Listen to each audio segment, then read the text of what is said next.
Stugi, Improvised Mastery, the Sten that shouldn't have worked. The Sten Mk II felt like a betrayal in Jake McNiece's hands. November 1943, somewhere in the fog-choked moorlands of southern England, and the weapon the British liaison officer had issued to the filthy 13 looked more like plumbing salvage than a submachine gun.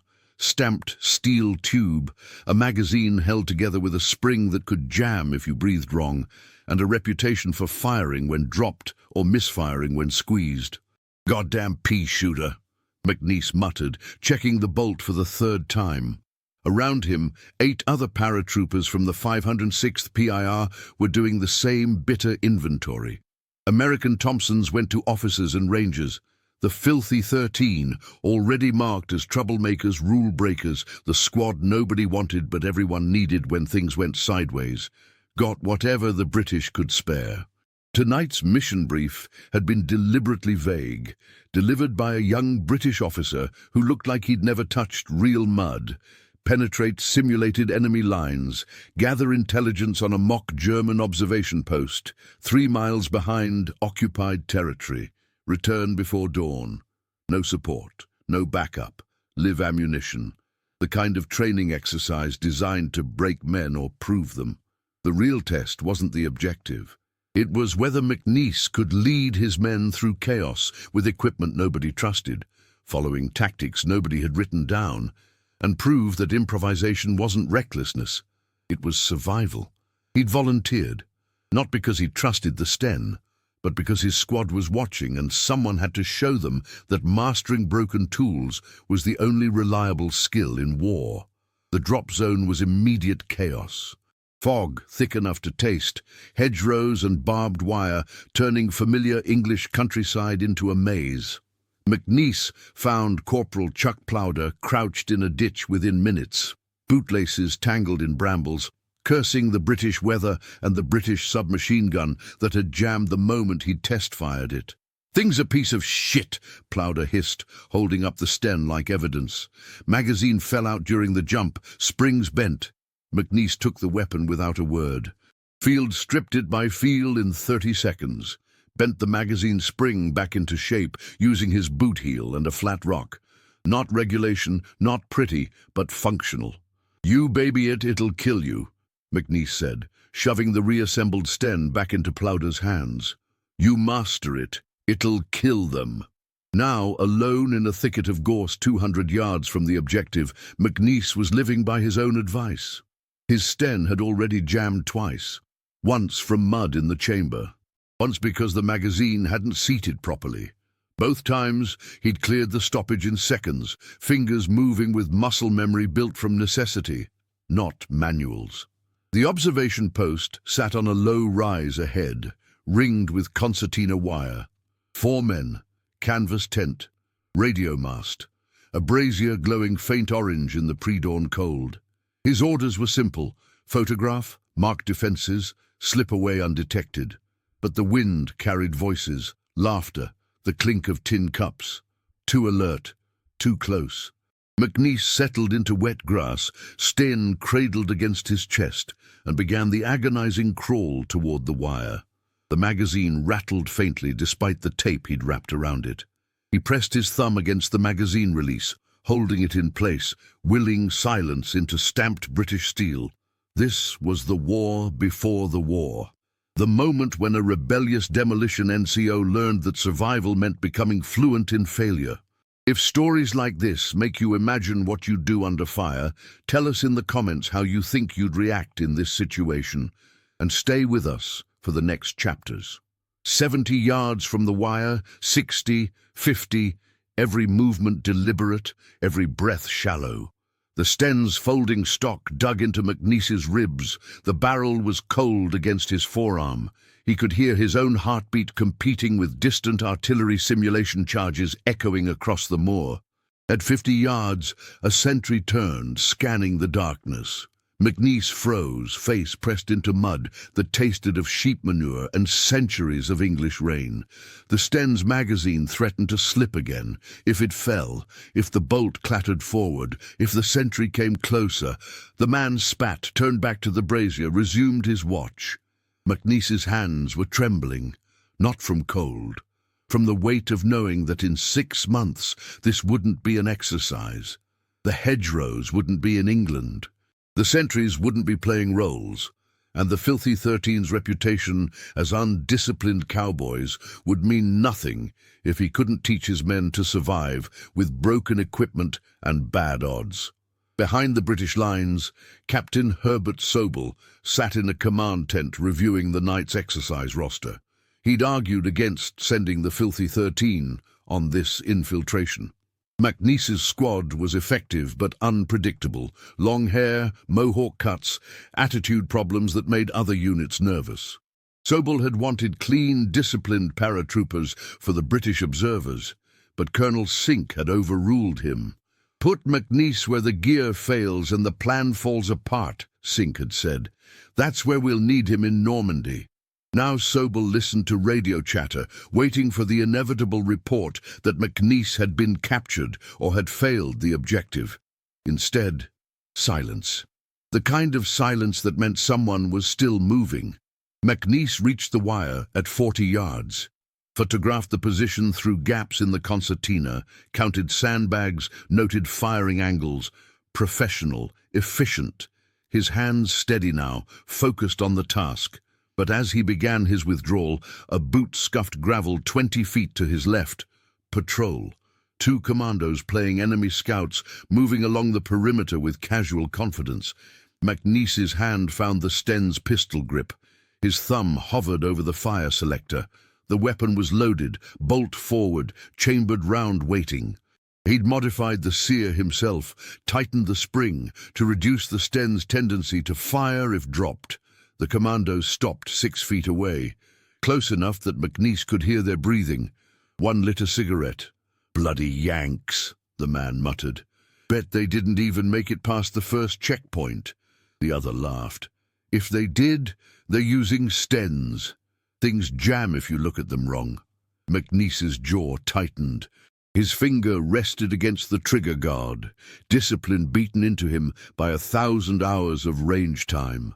The Sten had failed him twice already tonight, but he'd made it work. He'd cleared every stoppage, nursed every malfunction, turned a weapon that shouldn't work into something reliable through sheer stubborn attention. The commandos moved on. McNiece didn't breathe until their footsteps faded into fog. The exfiltration would take 2 hours.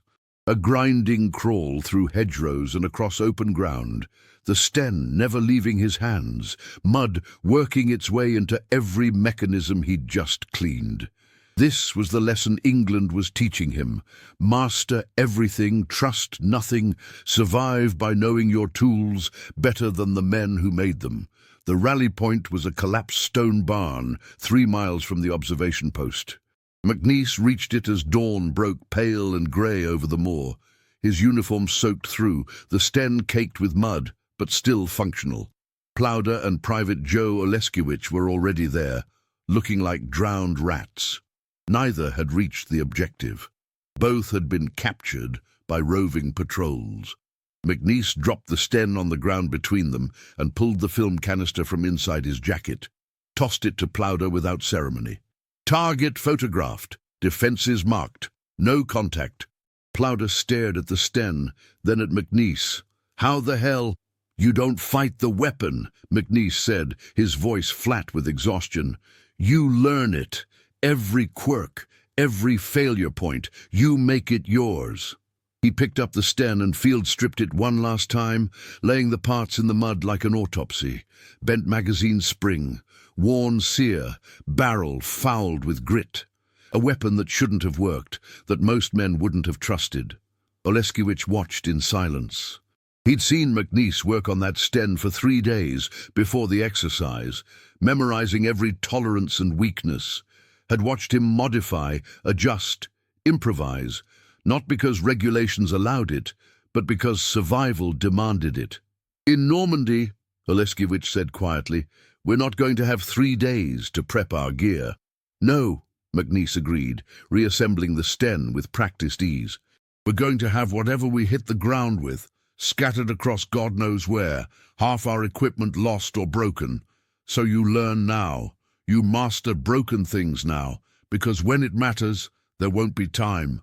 The words hung in the cold morning air. Around them, other teams were straggling back to the rally point, most unsuccessful, all exhausted. The British officers were already preparing their critique. Too slow, too loud, too predictable. But McNiece had done it. With a weapon nobody wanted, through conditions designed to induce failure, he'd completed an impossible infiltration by refusing to accept that broken tools meant failed missions. Captain Sobel arrived at the barn an hour later. He looked at McNiece, mud-covered, unshaven, that damned Sten still in his hands, and something shifted in his expression. Not approval exactly, recognition. "The British observers want to know how you cleared that wire undetected," Sobel said.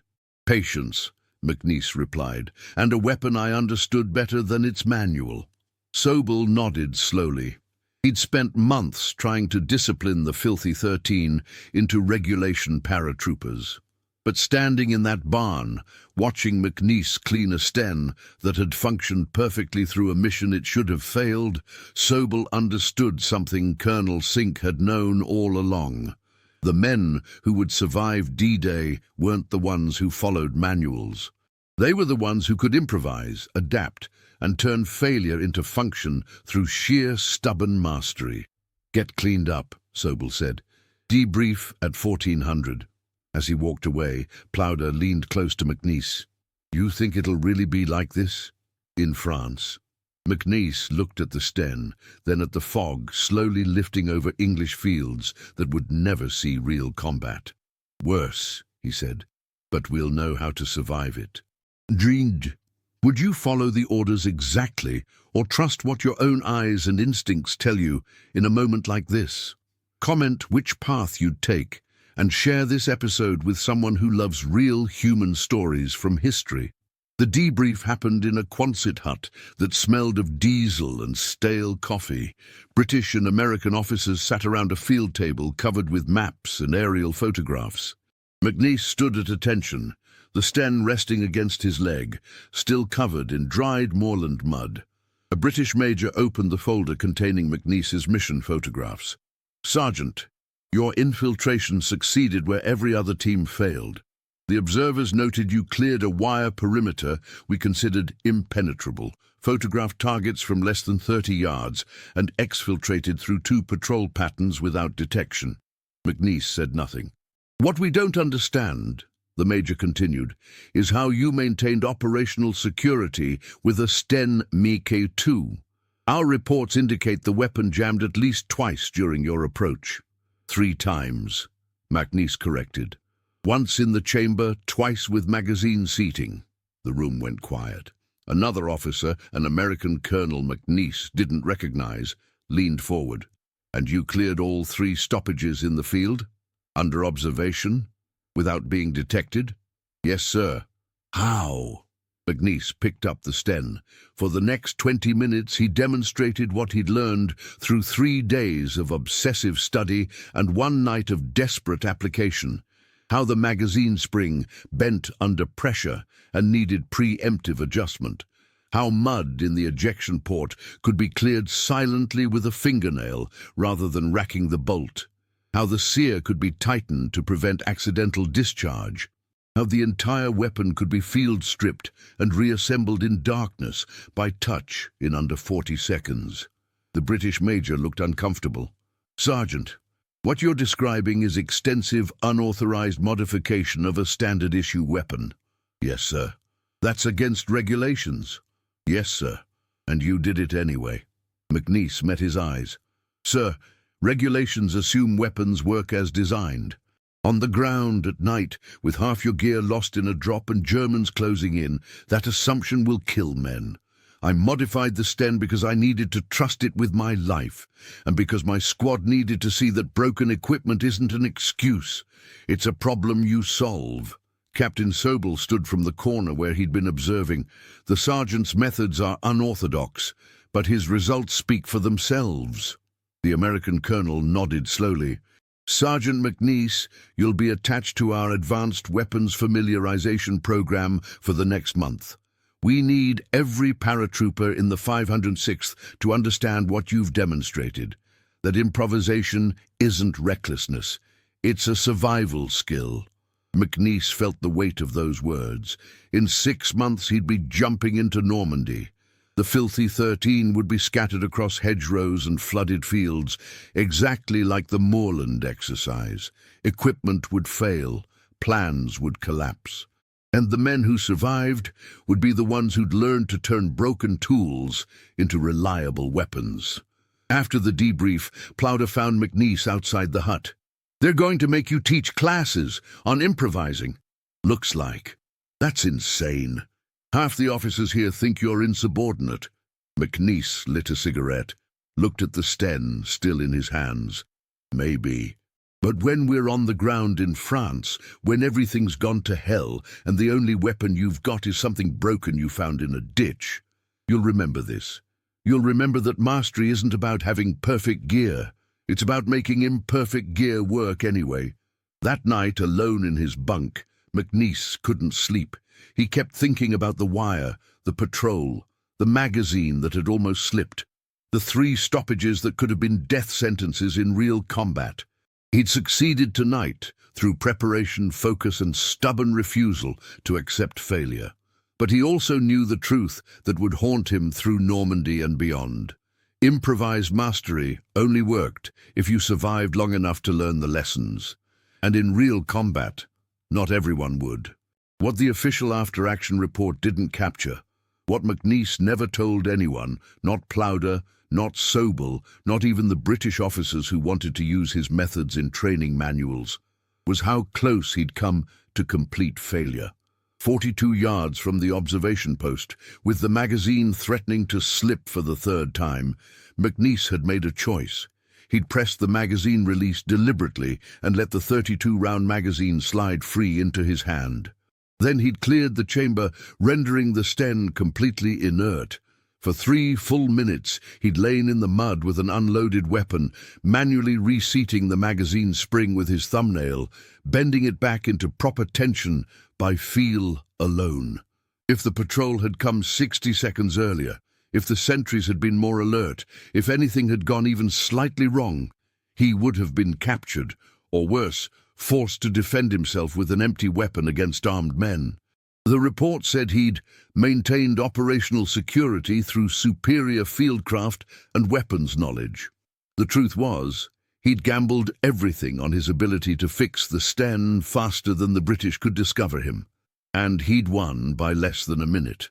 That night in the barn, when Plowder had asked, "How the hell?" McNiece had wanted to tell him the truth, wanted to admit that improvised mastery wasn't fearless confidence, it was calculated desperation, that every time he'd cleared a stoppage his hands had been shaking, that the only reason he'd survived was because he'd spent 3 days memorizing a weapon's failures instead of trusting it to work. But the filthy 13 needed a different lesson. They needed to believe that mastery was possible, that broken tools could be made reliable, that improvisation was a teachable skill rather than a near-suicidal bet.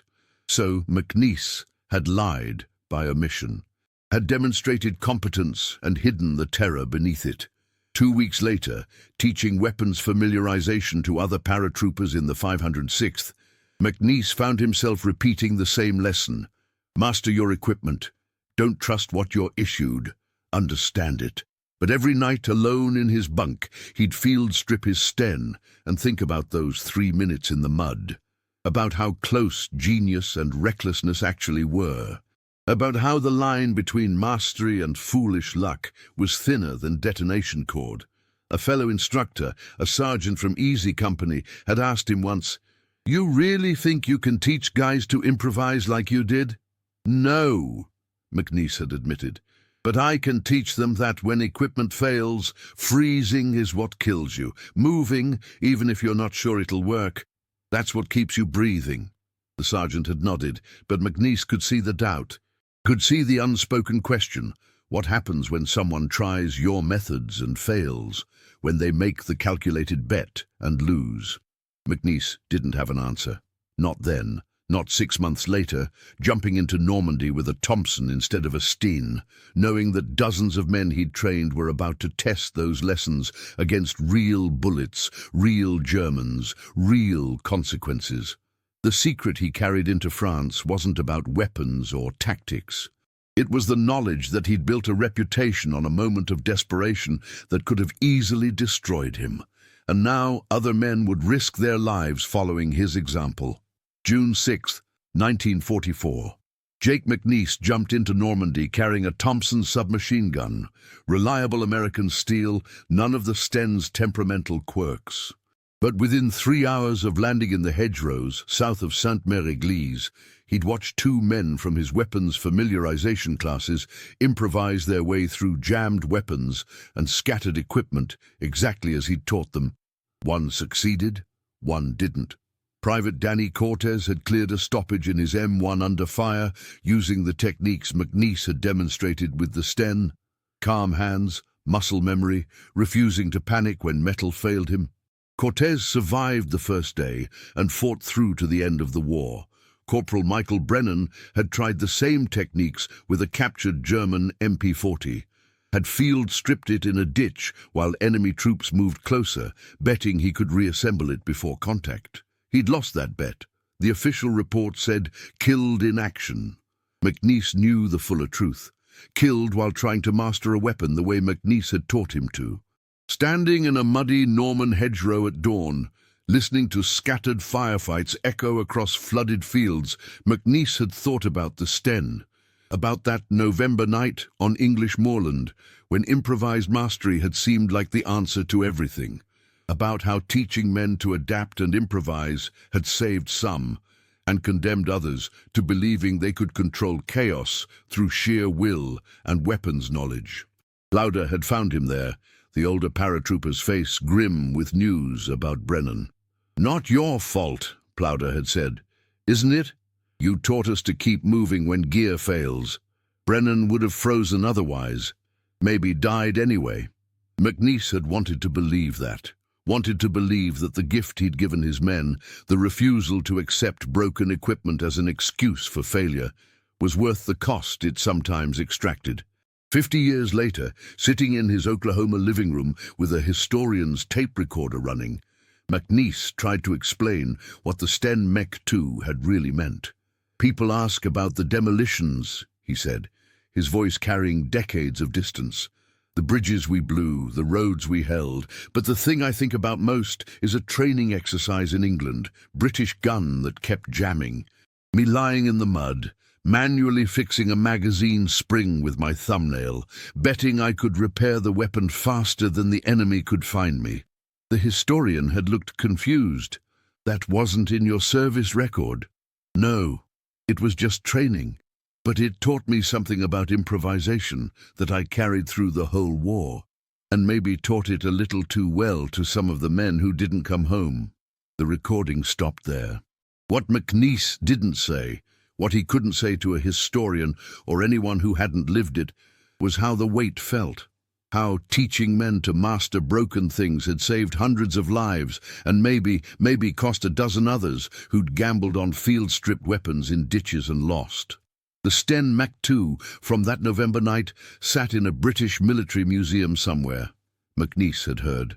Anonymous stamped steel, no special markings, just another training weapon. The report described his infiltration as a success.